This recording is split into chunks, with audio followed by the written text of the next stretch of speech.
राधे राधे दोस्तों, बाके बिहारी लाल की जय। दोस्तों, लड्डू गोपाल से जुड़ी एक अत्यंत भावुक कर देने वाली लीला कथा मैं आप लोगों के साथ शेयर करने वाली हूँ, जिसे सुनकर आपको भी बाल गोपाल लड्डू गोपाल द्वारा रची गई लीलाओं पर पूरा विश्वास और श्रद्धा बढ़ेगी।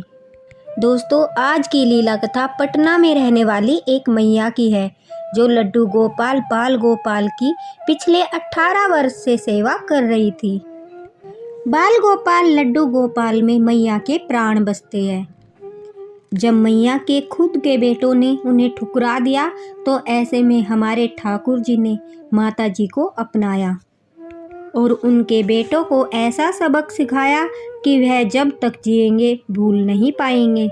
आइए सुनाते हैं मैया के साथ घटी यह एक अद्भुत लीला कथा। दोस्तों, बाल गोपाल लड्डू गोपाल अगर एक बार किसी से रिश्ता जोड़ लेते हैं, वह फिर मरते दम तक भी उनका साथ नहीं छोड़ते। दुख हो या फिर सुख हो, हर पल हमारे साथ रहते हैं। दोस्तों, मैया रेलवे स्टेशन पर अपने बाल गोपाल लड्डू गोपाल को लिए कड़ाके की ठंड में आशा भरी नज़रों से इधर उधर देख रही थी। जब ट्रेन आकर रुकती है तो मैया जोर जोर से किसी को आवाज़ लगा रही थी। जैसे ही ट्रेन चलने लगती है तो मैया भी ट्रेन के पीछे दौड़ने लगती है। हाथ में लड्डू गोपाल को लिए आंखों में आंसू भरे हुए मैया ट्रेन के पीछे दौड़ी जा रही थी और जोर जोर से आवाज़ लगा रही थी, दीपक, ओ बेटा दीपक, मुझे छोड़कर मत जा, चिल्ला रही थी। मैया असहाय सी होकर वहीं बैठ गई, क्योंकि वह ज़्यादा भाग भी नहीं पा रही थी।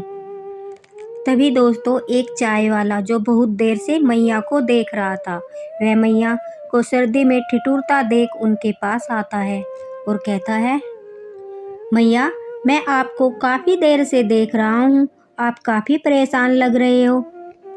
क्या बात है मैया, आप मुझे बताइए। तभी मैया चाय वाले से कहती है, मेरा बेटा दीपक मेरे लिए गांव की टिकट कराने गया था, लेकिन अभी तक नहीं लौटा। वह मैया बार बार जहां टिकट लिया जाता है उस ओर देख रही थी। तभी चाय वाले ने कहा, मैया, अब तो टिकट काउंटर भी बंद हो चुका है और रात भी काफ़ी हो गई है, लेकिन वहाँ पर तो कोई भी नहीं है। शायद आपको कुछ गलतफहमी हुई है। दोस्तों, अब मैया को समझ आ चुका था कि उनका बेटा दीपक उन्हें स्टेशन पर ठिठुरते हुए छोड़कर चला गया है।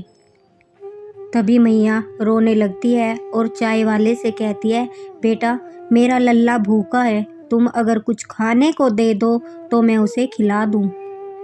तभी वह चाय वाला मैया से कहता है कि भूख तो आपको भी लगी होगी। तभी मैया कहती है, नहीं, बस तुम मेरे छोटे से लल्ला के लिए कुछ खाने को दे दो। उनकी ऐसी भक्ति देख चाय वाले ने उन्हें बिस्किट और चाय दिए। मैया ने सबसे पहले अपने बाल गोपाल लड्डू गोपाल को भोग लगाया। दोस्तों, चलिए बताते हैं कि वह मैया आखिर कौन थी और कहाँ से आई थी और उनका बेटा उन्हें वहाँ पर छोड़कर क्यों गया। दरअसल मैया का नाम सुमित्रा देवी है और उनके 2 बेटे हैं। वह पटना की रहने वाली है। मैया के पति का देहांत हो चुका है। उनके पति गवर्नमेंट टीचर थे और रिटायरमेंट के बाद उन्हें काफ़ी पैसा मिला था। वह पैसा उन्होंने दोनों बेटों में बांटकर कुछ पैसे सुमित्रा जी के नाम भी करा दिए थे। रिटायरमेंट के कुछ समय बाद ही उनके पति का देहांत हो गया। मैया ने अपने दोनों बेटों को पढ़ाया लिखाया और इस काबिल बनाया कि वह अपने पैरों पर खड़े हो सके। लेकिन मैया के छोटे बेटे की जॉब नोएडा में लग गई और उनके बड़े बेटे की जॉब नहीं लग पाई। इस कारण वह पटना में ही अपना छोटा सा बिजनेस करता है और मैया पटना में अपने बड़े बेटे के साथ रहती थी। दोस्तों, पिछले 18 साल से मैया बाल गोपाल लड्डू गोपाल की सेवा कर रही थी। लड्डू गोपाल में मानो उनके प्राण बसते हो। वह इतना प्रेम बाल गोपाल लड्डू गोपाल से करती थी। मैया के पास जो भी पैसे थे वह अपने बाल गोपाल लड्डू गोपाल की सेवा में लगाती थी।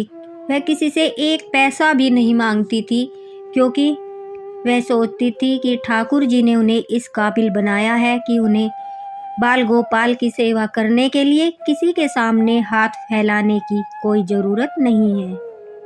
प्यार से वह कभी उनके लिए पोशाक लाती, कभी भोग के लिए अच्छी अच्छी मिठाइयाँ लाती, तो कभी फ्रूट लाती। उनका बड़ा बेटा यह देखकर काफ़ी बार बोलता था और उसकी पत्नी भी मैया से कहती थी कि आप सारा पैसा लड्डू गोपाल की सेवा में लगा दोगी तो आपके लिए क्या बचेगा। तभी मैया कहती थी, अरे यही तो ठाकुर जी ही तो देने वाले हैं और भला मैं इनके लिए क्या कर सकती हूँ। यह हमारी पोशाक के, हमारी मिठाइयों के भूखे थोड़ा ही ना है। इनको तो वृंदावन में 56 भोग लगते हैं। यह तो भाव के भूखे होते हैं, यह तो प्रेम के भूखे होते हैं। मैया की बाल गोपाल के प्रति अटूट आस्था और विश्वास इतना था कि वह एक शब्द भी अपने बाल गोपाल के बारे में किसी से नहीं सुनती थी। दोस्तों, अब उनके बेटों की नज़र मैया के पैसों पर थी। उनका बड़ा बेटा जो था वह किसी न किसी बहाने से रोज मैया से पैसे लेता रहता था। कभी वह बिजनेस में नुकसान बताकर पैसे लेता, तो वह कभी बच्चों की पढ़ाई के बहाने से मैया से पैसे लेता था। उसी दौरान मैया के छोटे बेटे का फ़ोन भी मैया के पास आता है और वह कहता है, माँ मेरे बेटे की तबीयत खराब है और वह आपको याद कर रहा है। दोस्तों, आप तो जानते ही है कि एक दादी अपने पोता पोती से कितना प्रेम करती है।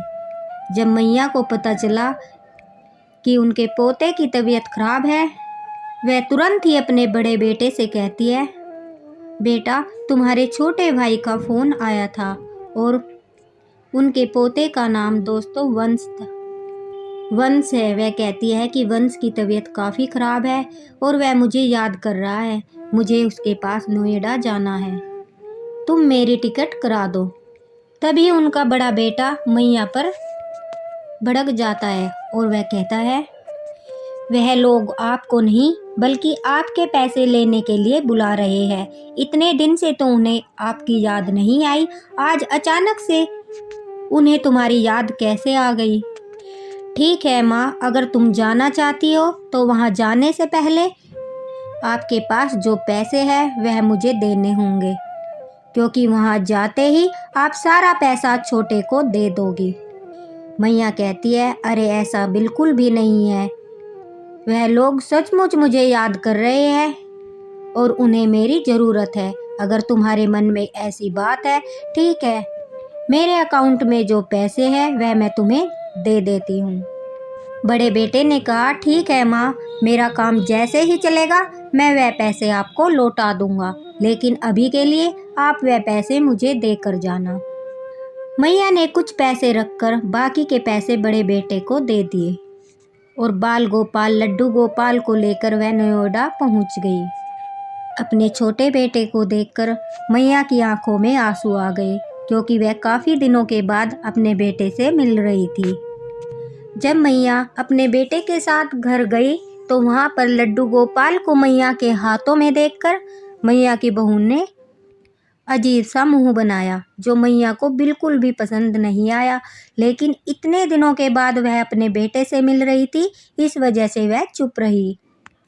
आते ही मैया ने बाल गोपाल को स्नान कराया, भोग लगाया और उन्हें विश्राम कराया।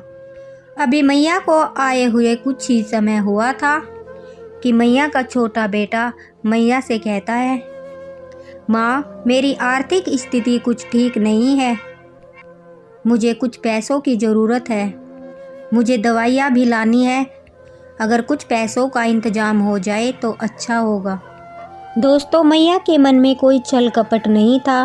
बेटे को दुखी देखकर मैया के अकाउंट में जो भी पैसे थे वह झट से अपने छोटे बेटे को दे देती है। 3-4 दिन तक तो सब कुछ अच्छा चलता रहा, लेकिन अब मैया को बाल गोपाल लड्डू गोपाल जी के लिए कुछ सामान लाना था, क्योंकि वह बाल गोपाल जी का बिस्तरा पटना में ही भूल आई थी। इसलिए वह अपनी बहू से पैसे मांगती है। बहू यह सुनते ही मना कर देती है। तभी मैया सोचती है कि कोई बात नहीं, बेटा आएगा तो मैं उससे पैसे लेकर बाल गोपाल लड्डू गोपाल के लिए बिस्तरा लाऊंगी।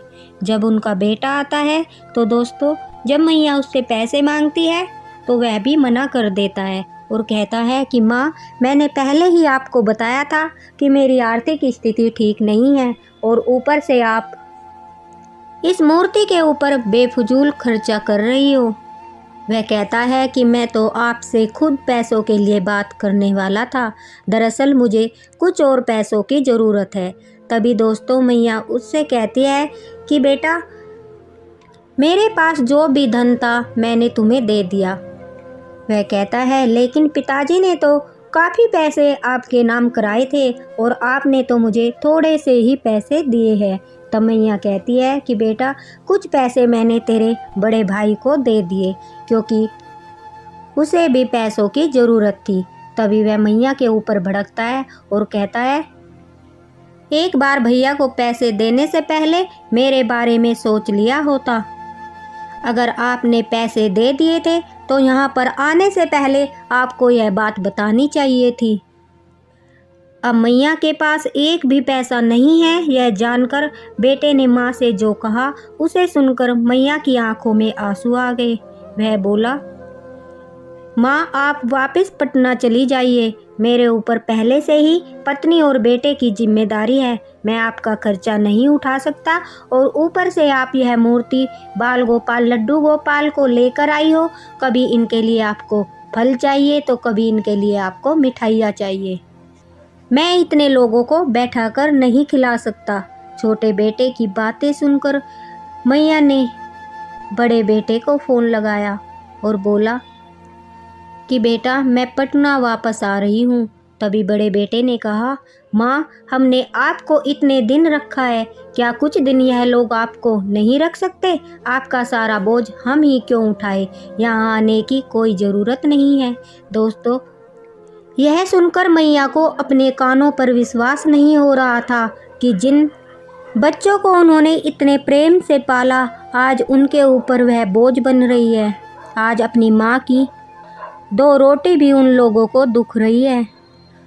फ़ोन रखने के बाद उनका छोटा बेटा बोला, चलो माँ, मैं आपको स्टेशन पर छोड़ आता हूँ।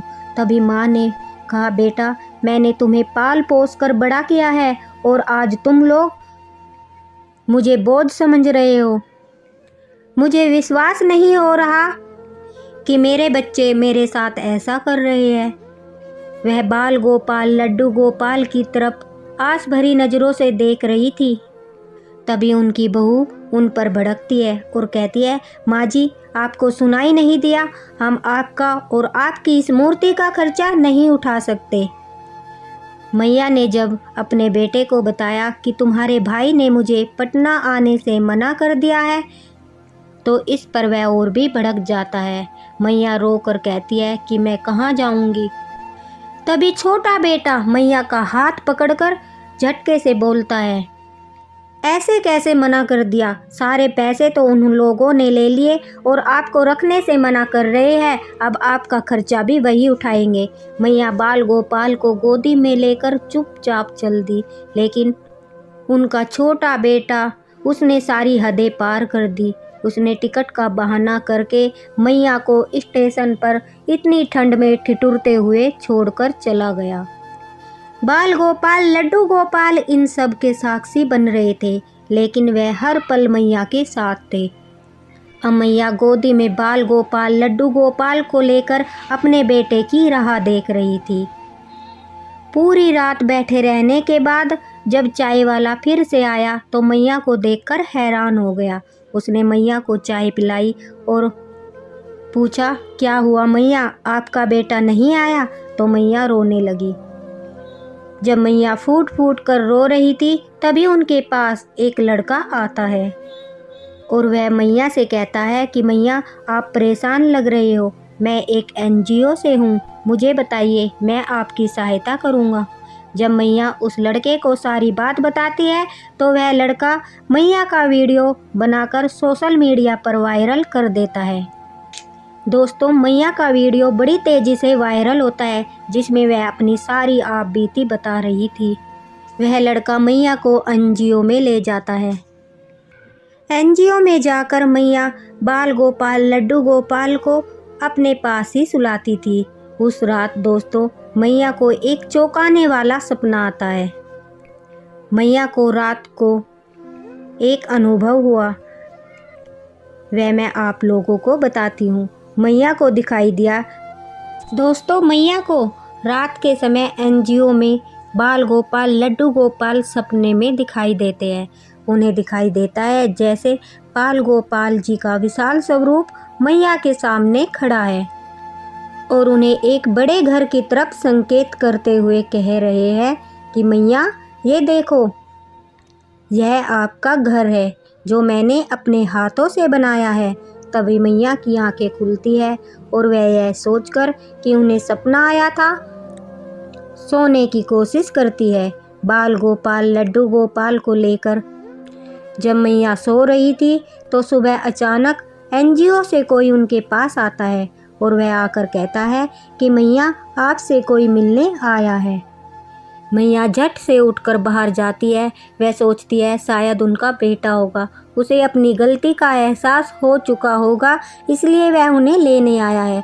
लेकिन जैसे ही मैया एनजीओ के बाहर जाती है तो वह क्या देखती है, वहाँ पर एक लड़का और उसकी वाइफ खड़े थे जिन्हें मैया नहीं जानती थी। उन अनजान लोगों को देखकर मैया उदास हो जाती है। तभी वह लड़का मैया के पास आता है और पास आकर कहता है, काकी क्या आपने मुझे पहचाना नहीं? तभी मैया कहती है कि नहीं बेटा, मैंने तो तुम्हें नहीं पहचाना।